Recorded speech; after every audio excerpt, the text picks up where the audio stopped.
Muchas gracias, Gonzalo, y muy buenos días a todos. Naturalmente, lo primero, agradecer al Centro de la Universidad Católica de Estudios de la Religión esta invitación, que creemos que, si bien es cierto, este proyecto lo hemos expuesto en varias oportunidades, esta es primera vez que lo exponemos en un ámbito de este tipo y esta especialidad, lo cual nos parece sumamente atractivo, porque como veremos, esto es mucho más que un proyecto de arquitectura.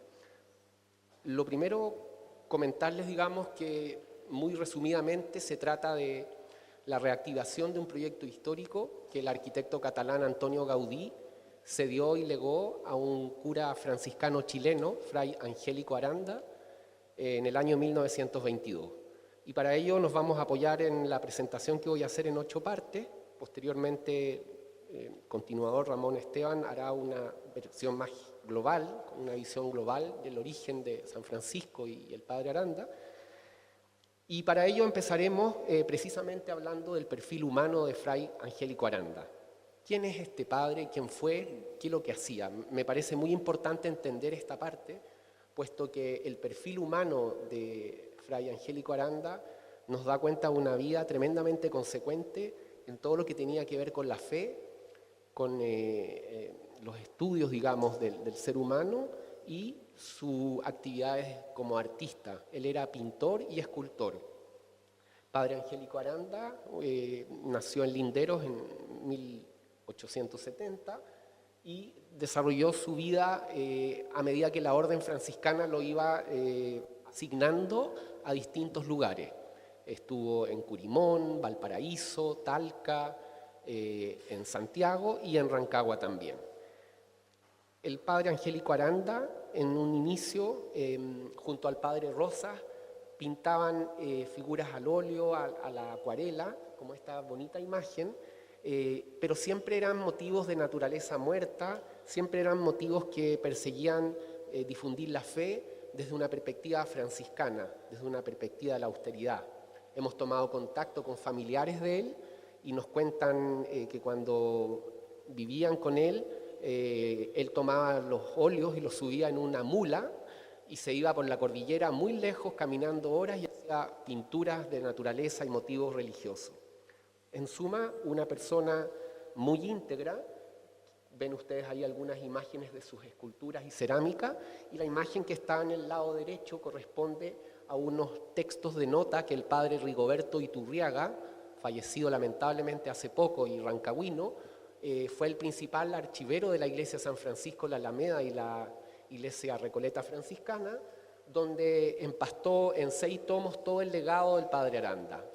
Nosotros posteriormente declaramos monumento nacional en la categoría de monumento histórico estos tomos, porque dan una verdadera muestra de la vida y la fe del padre Aranda, sus pensamientos, pero también es bien curioso porque tiene notas anecdóticas, históricas. Es un libro muy espontáneo con croquis y dibujos, y por cierto también en estos libros da cuenta de su relación con Gaudí, que es muy interesante.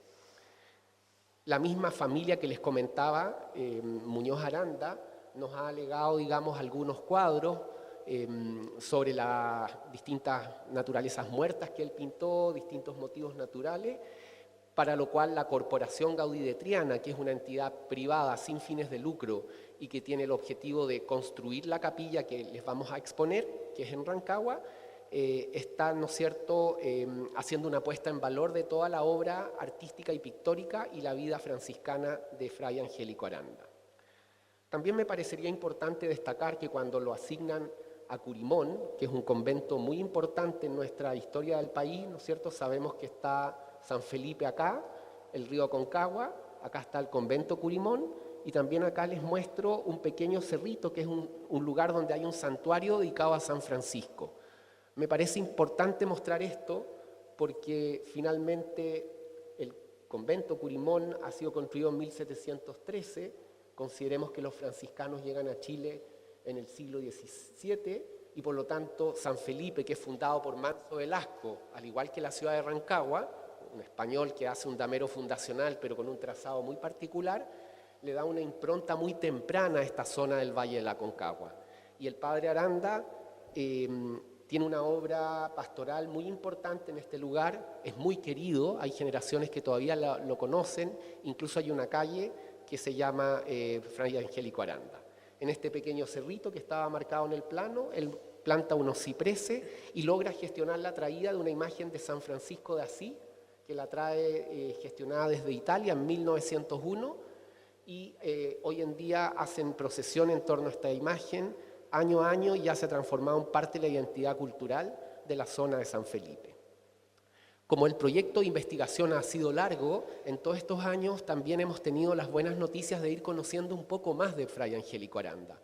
Apareció en la iglesia San Francisco el Varón, que como ustedes saben se ha restaurado 2 veces y se ha incendiado lamentablemente 2 veces. Esta reja que estaba perdida y no se sabía, inscrita en 1916, con una forja artística desarrollada por Padre Angélico Aranda. Como también estos frisos que están a la altura de 1 metro, no se conocían porque estaban tapados y a raíz de los trabajos de restauración se logró recuperar este material. ¿Cuál es la relación con Antonio Gaudí? ¿Cómo se vincula este padre Angélico Aranda, cura chileno franciscano? Es un tema que también ha sido de nuestro gran interés, puesto que, como decíamos, el padre Aranda le gusta la pintura, tiene una inquietud por el arte y convence a la orden franciscana, a la orden superior de los franciscanos, de hacer un viaje a Roma, Italia, en 1909. Es una cosa bastante excepcional, porque en ese momento muy pocas personas podían viajar, era caro, y él consigue ir a esta academia, que es la Academia Española de Arte en Roma, donde hemos averiguado con estas imágenes que nos han dado la bibliotecaria de la academia, que todavía funciona, tiene muchos años la academia. El padre Aranda logra mezclarse con la élite cultural española. Anualmente iban 8 artistas a estudiar desde España a Roma, becados por el Ministerio de Relaciones Exteriores, y es muy excepcional que el padre Aranda haya sido autorizado y se haya codiado con la alta esfera de la cultura, entre ellos el Benlliure, Chicharro, grandes maestros del siglo XIX. En el Palacio Baburiza, que ha sido también restaurado en Valparaíso, que como sabemos es el Museo de Bellas Artes, se ha descubierto este cuadro, que es un cuadro muy interesante de Pradilla Ortiz, hecho por un retrato del padre Aranda, y que, bueno, Pradilla Ortiz fue director de esta Real Academia Española y también del Museo del Prado. Entonces el padre Aranda termina sus cursos en Roma y decide viajar a España. Va a Madrid, Ávila, Toledo, distintas ciudades. Esto se sabe porque hay cuadros que él ha pintado en estos lugares, pero también va a Barcelona. Y cuando llega a Barcelona, lo hace en 1909. Estas imágenes que están viendo son la fachada del Nacimiento, obra de Antonio Gaudí. En este momento también sigue en construcción, se estima que se va a terminar al 2026, y conoce a Antonio Gaudí, recorren las obras juntos. Esas torres que ven ustedes tenían 50 metros de altura, ya terminaron los campanarios en 100, y se establece un vínculo y una relación muy fuerte entre Antonio Gaudí y Angélico Aranda. Vuelve el padre Angélico Aranda a Chile y la orden franciscana lo asigna a la ciudad de Rancagua. Estando en Rancagua, ustedes ven en esta imagen la iglesia San Francisco, tal vez la luz no ayuda mucho, pero esa es la iglesia San Francisco de Rancagua, que es la segunda iglesia, originalmente estaba al norte de esa misma manzana. Esta parte está ubicada en la parte sur del damero fundacional de la ciudad histórica de Rancagua, y junto al padre Rosas se dedican a pintar. Acá ven ustedes una columna y el basamento de la iglesia que está a la derecha, pero toda esa construcción lateral es donde vivía el padre Aranda junto al padre Rosas, y se dedica a profesar la fe de Cristo, a San Francisco, pero especialmente también en su inquietud artística a pintar motivos religiosos y distintos tipos de obras escultóricas. Rancagua en esa época, en el año 1922-29, era una ciudad que estaba básicamente confinada a su damero fundacional, una planta de 8x8 manzanas, como dije, fundada por Manso Velasco, que tiene la particularidad de que tiene la Plaza de los Héroes en el centro, en que las calles no llegan tangentes sino a la parte central. Y en la parte sur muestro gráficamente donde está la iglesia de San Francisco, donde este padre, Angélico Aranda, se dedicaba, ¿no es cierto?, a la fe de Cristo. Y decide construir una capilla dedicada a la Virgen. Aquí entramos en nuestro tema que es tan interesante y tan bonito, porque él quiere hacer una capilla dedicada al perdón y una capilla dedicada a la Virgen. Y se acuerda de que conoció a Gaudí y le escribe una carta, que es la carta que está en el extremo izquierdo de la pantalla, que nos tocó la suerte de desclasificarlas en el año 1995. Y en esa carta básicamente el padre Angélico Aranda le dice a Gaudí: mire, yo estuve con usted en el año 1909, me impresionó mucho la Sagrada Familia y ahora estoy abocado a construir una capilla dedicada a Nuestra Señora de los Ángeles o Porciúncula, que es el perdón de Asís. Estoy muy motivado y quiero que usted me haga esta capilla. Incluso es una carta muy ingenua, porque le dice: le pagaré los honorarios con oraciones. Y hay una parte bien curiosa que quiero destacar. Abajo él determina un programa arquitectónico, le dice características de tantos metros, le da un cierto programa. Y Gaudí contesta esta carta que había sido fechada el 15 de agosto, que es una fecha muy simbólica, como sabemos es la Asunción de la Virgen. Gaudí le contesta el 12 de octubre, que quiero aprovechar de destacar que eso fue ayer, y ayer la Municipalidad de Rancagua nos acaba de otorgar el permiso de construcción después de mucho trabajo. O sea, esto yo creo que no es casualidad, se han alineado ciertas cosas y es muy simbólico. El 12 de octubre Gaudí le responde que se acuerda muy bien de él, que precisamente, ¿no es cierto?, la capilla que él le pide, o sea, la Sagrada Familia que él está construyendo, es algo que él está totalmente dedicado y quiere centrar todas sus energías, y que lamentablemente le va a tener que decir que no, porque no puede desviarse de ese trabajo. Hay que decir, Gaudí muere atropellado en el año 1926, o sea, 4 años después de este suceso, y él está ya muy famoso, pero no es un arquitecto ególatra, es un arquitecto que está en un franciscanismo, en una búsqueda espiritual, y que está centrado en concentrar toda su máxima energía en generar un plan maestro, un plan rector, porque sabe que el templo, la Sagrada Familia, no lo va a terminar y que otros arquitectos lo van a continuar. Y por eso no recibe encargo, pero antes de decirle que no, en esta misma carta le dice: me di cuenta y leí por segunda vez el programa que usted me puso en su carta. Y acabo de tener diseñada una capilla no construida, que es un edículo, que es la capilla de la Asunción de la Virgen, que casi más o menos coincide con las medidas que usted me pide. Y entonces le estoy adjuntando los planos, constrúyala usted en su país, en Chile, antes que nosotros acá en Barcelona, y ello será, cito entre comillas, una prueba de la confraternidad espiritual entre España y América, cierre comillas. Es decir, Antonio Gaudí pone en estos términos el regalo, en estos términos el envío, lo cual a nosotros, a los rancagüinos y a todos los que estamos embarcados en este proyecto, nos llena mucho de felicidad. Basílica de la Sagrada Familia. La Basílica de la Sagrada Familia, y como este no es un panel de arquitectura, concentré mucho las imágenes para tratar de explicar lo esencial. Es de este edificio donde emana este edículo, que es parte del contexto que le regala Antonio Gaudí a Angélico Aranda. Las imágenes que tienen ustedes a la izquierda corresponden a una maqueta que Gaudí estuvo 10 años, imagínense 10 años haciendo una maqueta, con unos cordelitos y unos saquitos con plomo, estudiando la carga polifunicular, es decir, la carga de yo agarro una cadena y se forma la catenaria, que es un sistema impresionante de una evidencia de un franciscanismo en la arquitectura y de una fuerte espiritualidad. Y esa imagen confabula una maqueta completa de todo un sistema arquitectónico morfológico. Gaudí le saca una foto y lo da vuelta, que es la imagen que está a la derecha. Y al dar la vuelta tiene ya la concepción del edificio que quiere dar. Es tremendamente básico y lógico y emocionante, porque es un sistema arquitectónico estructural que está perfectamente ideado para comportarse ante diagramas momentoflectores, cargas de todo tipo estructural, normales y sísmicas. Pero es la naturaleza.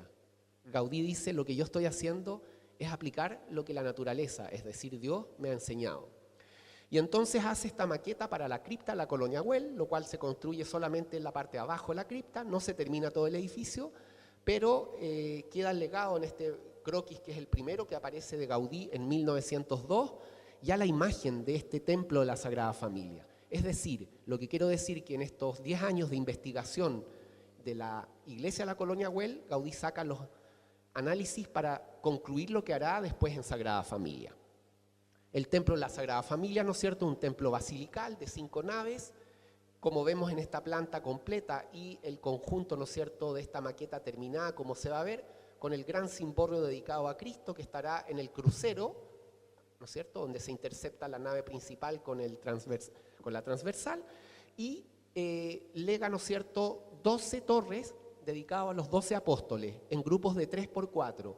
El primero es la fachada del nacimiento, 4 grupos de apóstoles, de la cual esa torre dedicada al apóstol Bernabé es la que Gaudí alcanza a ver en vida. Después, otras 12 torres dedicadas a la pasión, ¿no es cierto?, y finalmente las otras 12 dedicadas, las otras 4 que completan las 12 dedicadas a la gloria. En síntesis, una torre o cimborrio dedicado a la Virgen, que tiene 150 metros, que es esa, y la central dedicada a Cristo, en la parte más importante, de 170 metros. Sin embargo, muy atrás, en una parte muy humilde, coloca y concibe la Capilla de la Asunción, que es un edificio de 10 por 10 metros, de 30 de altura, que es el que le regala, ¿no es cierto?, para construir en Rancagua. Estas son las imágenes de la Sagrada Familia, ¿no es cierto? Creo que es mejor pasarlas rápida en atención al tiempo. Vemos la fachada del nacimiento, la fachada de la pasión, que es todo lo distinto. El nacimiento es el nacimiento de Cristo, está toda la Biblia esculpida en piedra. En cambio, esta es la fachada de la pasión, la muerte, el atardecer, el sol se pone y se ve el dolor de Cristo. De hecho, Gaudí la diseña en Puigcerdá, que es cerca de los Pirineos, con mucho dolor, con una enfermedad reumática, y quiere expresar el dolor. Es una fachada que es dura en contraparte a la anterior. Y esta es la tercera y última fachada, que es de la gloria, que mira al mar. Por eso la Sagrada Familia le hace un guiño, digamos, a Barcelona, tercer puerto del mar Mediterráneo, y es una fachada bastante interesante que Gaudí dejó legada a estas maquetas que estamos viendo y que ahora está en construcción. Y la cuarta fachada, que es la parte de atrás, por la calle Provenza en Barcelona, es donde se ve el ábside, la sacristía, y acá está la capilla que les hablamos, de 30 metros de altura. Es una capilla, ¿no es cierto?, dedicada a la Asunción de la Virgen, y que Gaudí la tenía recién diseñada cuando se la lega, ¿no es cierto?, a el padre Angélico Aranda. ¿Cuál es el origen? Creo que en este seminario, en este panel, me parece, Gonzalo, que es sumamente importante explicar el sentido de esta capilla, o sea, no quedarnos solo en la parte arquitectónica, sino que profundizar en el sentido.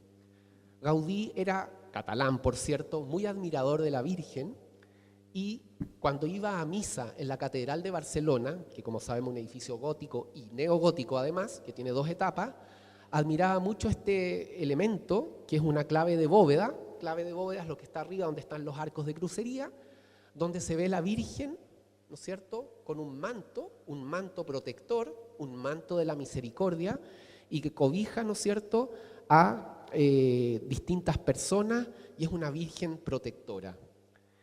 Y César Martinel, que es un arquitecto muy importante, discípulo de Gaudí,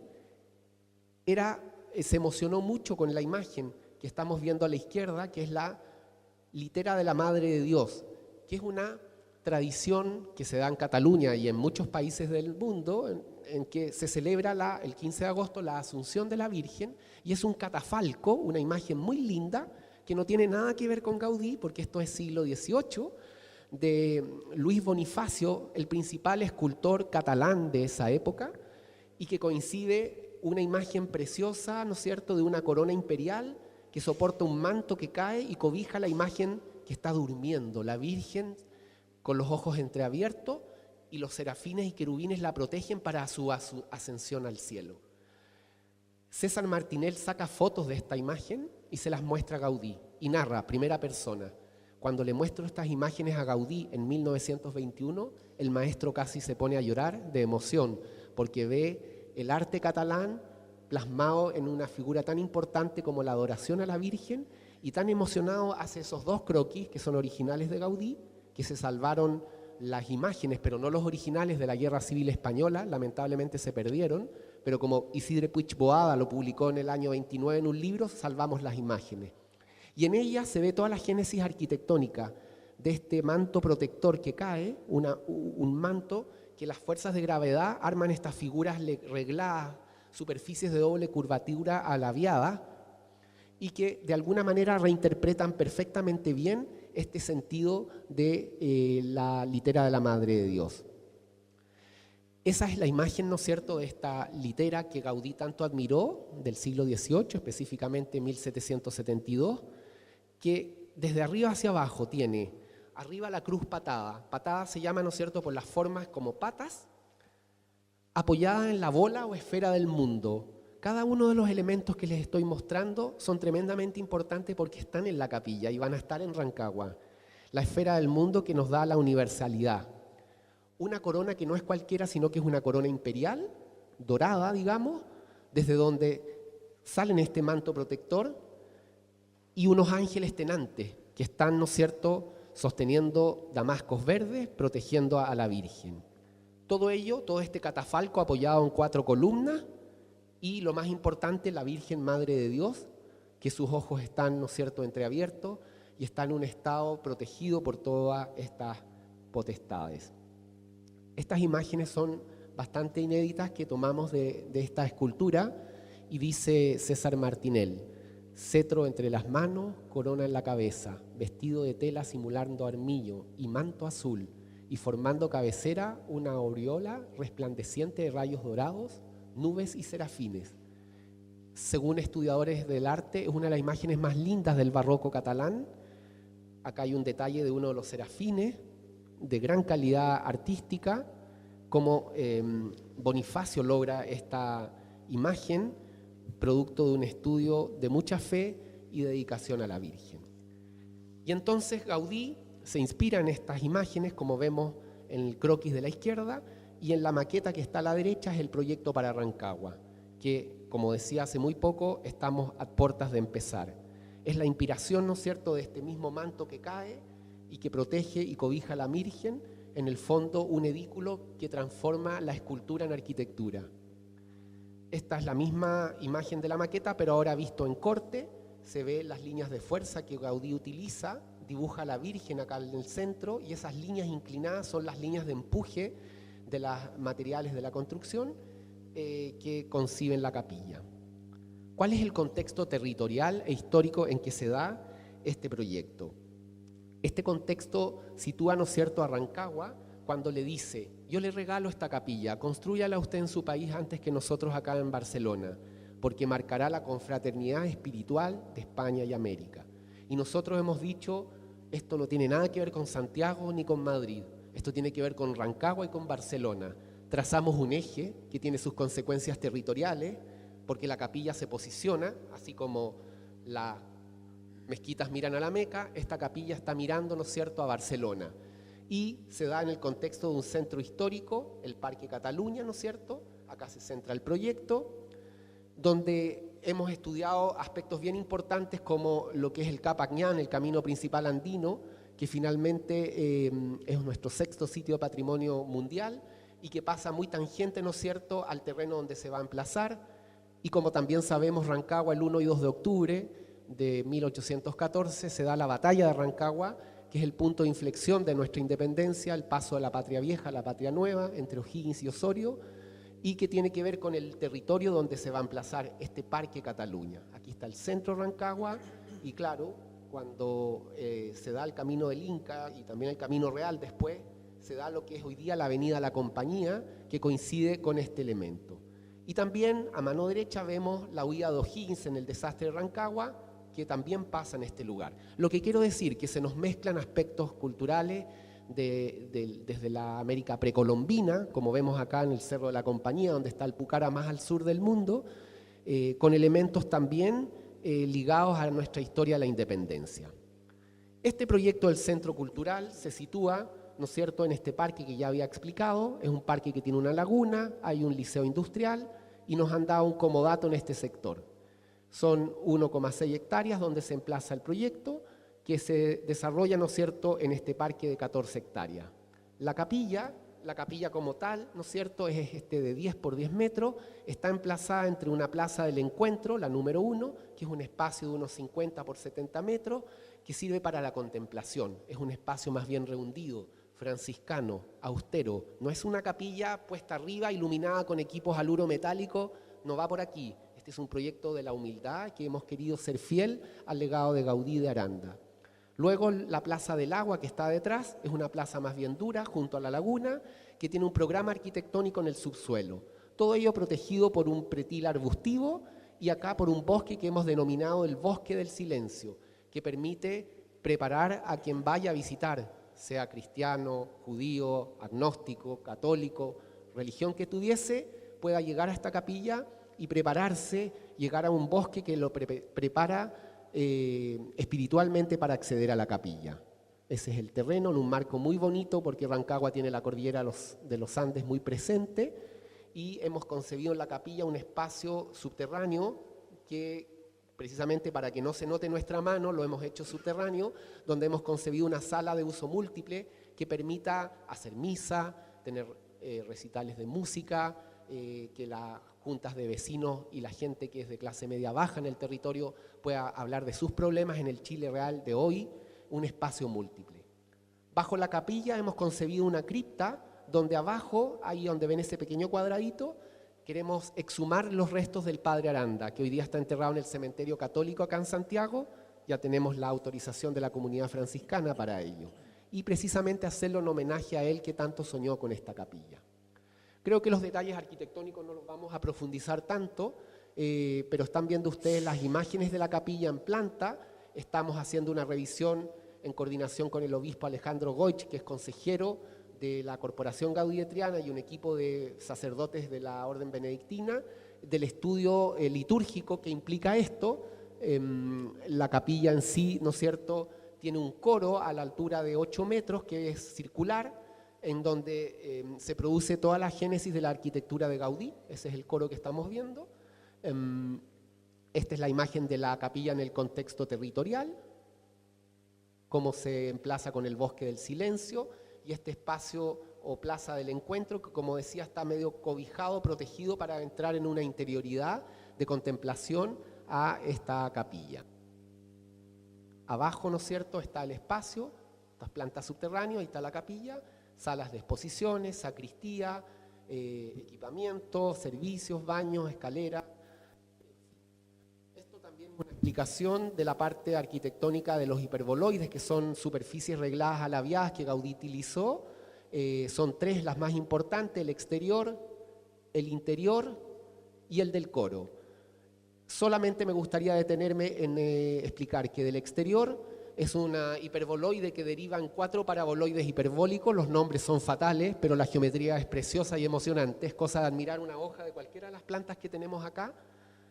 Y hemos hecho la imagen de cómo este manto protector, ¿se acuerdan? La caída del velo, está en este cimborrio cúpula y lo hemos adornado en el proyecto con una piedra que se llama durmortierita, que es una piedra parecida al lapislázuli, que tiene los tonos de la naturaleza de un gris a un azul.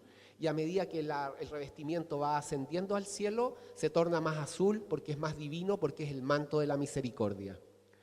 A su vez, el hiperboloide interior, como esta es una capilla en el siglo XXI, va a tener como la impronta de este edificio. Este pilar que está acá es de hormigón armado a la vista. Estos elementos, 8 hiperboloides van a tener, tramos de hiperboloide, van a ser de hormigón en bruto, un hormigón reológico con juntas de dilatación que muestra las rectas generatrices de esta figura arreglada.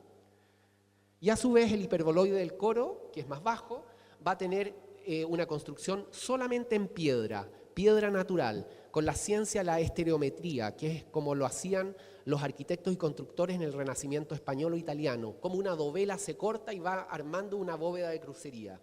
Es un desafío importante, somos un país sísmico, pero creemos que tenemos que construir una capilla que dé dignidad y que el edificio en sí tenga los atributos y valores que merezca. Y para terminar esta exposición, los detalles arquitectónicos de la Cruz Corona, que Gaudí la concibió en bronce daurat, en catalán en su memoria, y nosotros dijimos esto es Rancagua, está Codelco, el mineral chileno, el cobre, identitario, y es una Cruz Corona en cobre fundido. Luego detalles de los distintos elementos de la capilla, los alféizares, dinteles, la escalera. La capilla tiene 2 escaleras de caracol que son todas en piedra única, no es chapa de piedra, es piedra en sí, dovelas de piedra, Esa es una foto de la Sagrada Familia y esta escalera de la capilla de Rancagua va a conectar el nivel cripta con la planta baja y el coro. Una escalera chiquitita pero muy simbólica. Más detalles de los elementos arquitectónicos. Y como no pudimos traer la maqueta, les traje estas imágenes fotográficas del Centro Espiritual y Cultural, que como explicaba conlleva esta capilla católica, pero en un centro abierto, tal como son los estatutos de la corporación. Un lugar que permita y posibilite que se pueda hacer misa en distintos lugares, pero también que pueda recibir acogedoramente como este manto protector a distintas personas sin distinciones ideológicas, religiosas o políticas. Estoy citando los estatutos legales de la Corporación Gaudí de Triana. Ese es el espacio interior. Y con esto pasamos a la última parte de la presentación. ¿Cuál es el sentido del proyecto para nosotros? ¿Cuál es el sentido que tiene este proyecto para la comunidad? Bueno, un primer punto, este es un centro cultural y espiritual que va a estar en Rancagua, que es un espacio para el futuro desarrollo social, espiritual, cultural y artístico de la gente. Queremos generar un lugar que dé también un impulso económico y turístico. En esta región está Suwel, que es un patrimonio de la humanidad, un campamento minero, y precisamente Corfo en el año 2005 hizo un estudio económico, ni siquiera arquitectónico ni espiritual, económico de cómo va a dar rentabilidad la construcción de esta capilla a mejorar las condiciones de Rancagua y la región. Para mí este tercer punto es uno de los más importantes también, generar a través de las técnicas constructivas la investigación arquitectónica, las escuelas taller, los artes y oficios, es decir, cómo hacer todas estas figuras regladas de doble curvatura que trabajan todavía en la Sagrada Familia, traer esta tecnología a Chile y generar, ¿no es cierto?, un intercambio tecnológico, educacional y cultural. No se trata, decíamos, de construir solamente una capilla, sino de construir una porciúncula, no perder nunca este sentido, que Ramón Esteban lo explicará en su ponencia, es la idea del perdón, no perder esto que tanto requerimos a propósito de lo que escuchaba en el panel anterior en la mañana. Necesitamos ser más humildes, ser más asertivos y ser más humanos, y eso está en nosotros mismos. También una capilla dedicada al respeto del medio ambiente, del patrimonio de la región y al intercambio entre España y América. Es un centro abierto que creemos que debe tener todas las características de lo que la UNESCO llama el VUE, por sus iniciales, Valor Universal Excepcional, es decir, construir un elemento que tenga atributos y valores que puedan dignificar el edificio en sí. Tenemos un sueño que es durante las obras de construcción, que se espera se inicien ahora en noviembre, estamos muy próximos en Rancagua. Tenemos un sueño de hacer, como dijo Gaudí, este intercambio espiritual de España y América, que es la imagen que ustedes ven al lado izquierdo, que es esa cruz corona que dijimos que íbamos a hacer en cobre fundido, hacer dos. Una para la capilla de Rancagua y otra para la que se va a construir en Barcelona, que los catalanes quieren respetar la voluntad de Gaudí, construirla al final del templo, el año 2026, de tal manera que todo el mundo sepa eso es cobre chileno y está ahí. Ese es el regalo de Chile a España. Y a su vez España, en este marco de la confraternidad, nos regala los 20 óculos, que son esas ventanas que son hiperboloides en piedra, precioso, y que caben en un contenedor, y tenemos todo esto pensado de hacer este intercambio. Termino el panel con esta imagen final en decir como reflexión. Hay, según la Cátedra Gaudí y la Junta Constructora de la Sagrada Familia, solamente 3 anteproyectos no construidos de Gaudí fuera de España, avalados científicamente por estudios históricos. Toda la obra Gaudí está en Barcelona, muy poca está en el resto de España, Santander, en León y en las Baleares, pero no hay nada de Gaudí construido fuera de España. Y Gaudí hizo estos 3 anteproyectos. El primero a la izquierda, y con esto termino, son las misiones, curiosamente, franciscanas también, en Tánger, Marruecos. Es un edificio precioso, era una torre hecha en arquitectura del adobe, del barro, en 80 metros de altura. Lamentablemente Gaudí, que tenía un carácter muy resolutivo, se peleó con el obispo de Tánger y después España entra en guerra con Marruecos y el proyecto queda en pañales. El segundo es un anteproyecto muy curioso del Hotel Attraction, un hotel en Manhattan, Nueva York, que 2 empresarios de Estados Unidos hablaron con Gaudí en principio del siglo XX y le encargaron este rascacielos, 360 metros de altura, gigantesco. ¿Qué sucedió? Que el proyecto no se viabilizó y cuando el año 2001 cayeron las Torres Gemelas, el profesor que me tocó estudiar, Joan Basegoda, falleció hace 3 años, escribió al obispo de Nueva York precisamente que con una herida religiosa como fue la zona cero, sea restaurada con la impronta de un arquitecto que marque la universalidad. Porque este no es un hotel comercial, es un hotel de los 5 continentes, son 5 paraboloides de revolución que representan la hermandad del mundo. Y tercero, esta capilla, para lo cual, como ven, ya tenemos una corporación, hay un terreno, hay un financiamiento, el Estado financia completamente el proyecto, hay una dirección de arquitectura que lo está llevando y lo más importante, hay una corporación Gaudí de Triana que tiene entre sus estatutos los objetivos centrales de no perder el sentido que quiere darse.